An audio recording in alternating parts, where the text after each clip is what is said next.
Haha Shankar Jai Jaishankar subscribe பண்ணுங்க.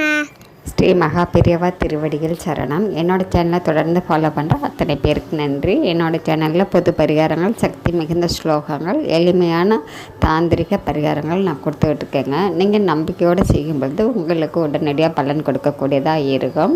இந்த பதிவில் நாம் பார்க்க போகிறது உங்கள் வீட்டில் நடக்க வேண்டிய மங்கள காரியங்கள், சுப விஷயங்கள், ஒரு வேலை வாய்ப்பாக இருக்கட்டுங்க, இல்லை வீடு கட்டுற யோகமாக இருக்கட்டும், இல்லை உங்கள் குழந்தைங்களுக்கு திருமணமாகட்டும், இல்லை புத்திர பாக்கியம், இந்த மாதிரி நல்ல விஷயங்கள் அத்தனையும் நடக்கணும் அப்படின்னாக்கா முருகப்பெருமானுடைய அனுக்கிரகம் உங்களுக்கு பூரணமாக இருந்தது அப்படின்னாக்கா இதெல்லாம் தடைகள் இல்லாமல் உங்களுக்கு கிடைக்கும். எந்த ஒரு விஷயத்தை ஆரம்பித்தாலுமே தடைகள் வந்துக்கிட்டே இருக்குது, சுப காரியங்கள் தடைகள் எங்கள் வீட்டில் இருந்துக்கிட்டே இருக்குது அப்படின்னு நீங்கள் நினைச்சிங்க அப்படின்னாக்கா நீங்கள் செய்ய வேண்டிய அற்புதமான ஒரு வழிபாடு மந்திரம் இந்த பதிவில் நான் கொடுத்துருக்கேங்க. உங்கள் வீட்டுக்கு பக்கத்தில் இருக்கக்கூடிய முருகன் கோவிலுக்கு சுத்தமான நெய் வாங்கிக்கோங்க. முருகன் கோவிலுக்கு போய் அங்கே உற்சவர் முருகன் இருப்பாங்க. அந்த உற்சவருக்கு நீங்கள் ஒரு நெய் விளக்கு ஏற்றணுங்க.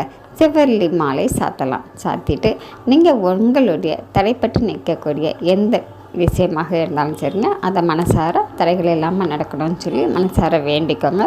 தொடர்ந்து இந்த வழிபாடு செஞ்சுக்கிட்டே வாங்க. செவ்வாய்க்கிழமைகளில் உங்கள் வீட்டில் நடக்க வேண்டிய அற்புதமான அத்தனை நல்ல விஷயங்களும் தடைகள் இல்லாமல் நடக்க ஆரம்பிக்குங்க. உற்சவருக்கு விளக்கு போடும்போது கண்டிப்பாங்க தடைகளை அகற்றக்கூடிய அற்புதமான ஒரு வழிபாடு. கோவிலையே உட்காந்து நீங்கள் சொல்ல வேண்டிய அற்புதமான மந்திரம்: சிறப்புறு மணியே செவ்வாய் தேவி, பிறவிழா தருவாய், குணமுடன் வாழ மங்களம் செவ்வாய், மலரடி போற்றி அங்காரகனே அவதிகள் நீக்கு. இந்த மந்திரத்தை மனசார சொல்லி நீங்கள் வேண்டிக்கங்க. உங்களுடைய தடைகள் அத்தனையும் நீங்கிடுங்க. நம்பிக்கையோடு செய்யுங்க. நம்ம அடுத்த பதிவில் பார்க்கலாம்.